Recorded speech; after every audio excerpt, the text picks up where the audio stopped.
हय निर्बंध घालपाक आपण जर सगळ्यांनी जर जर जर जर निर्बंध घातले जाल्यार कांयच प्रॉब्लेम जायना ना. एखादो लग्नाचो समारंभ आसा जाल्यार ताका गरज नासतना एकदम चड जाणांक आतां आपोवपाचें ना.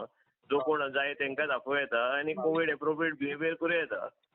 तुम्ही समज जर न्यू इयर सेलिब्रेट करपाक जाय विथीन युअर ग्रुप जाल्यार ते सुद्दां कोवीड एप्रोप्रिएट बिहेवियरान करूं येता न्हू.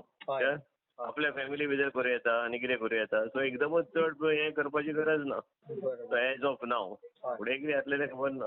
अशा प्रकारचो कितें तुवें एक कोट जाय जाल्यार घाल. बाकीचे सरकाराची नजर आसा जे कितें करपाक जाय आनी ते निर्बंध कितें जाय ते त्या टायमार येतले. एज ऑफ नाव इमिजिएटली कोणाक समज जाय because as of now is a new year celebration. You have to take precaution. आनी लग्नां जाता खूब लग्नां चल्ल्या सध्या. लग्नाचे समारंभ खूब चल्ल्या.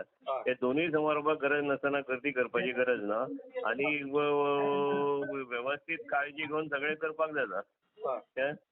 Covid appropriate behaviour that is okay. जे निर्बंध येतले ते सरकाराची हेजी नजर आसा आनी ते येतले ते पाळपाचे जे कितें निर्बंध येतले ते. पण स्वताची जबाबदारी सांबाळा कोण सांग.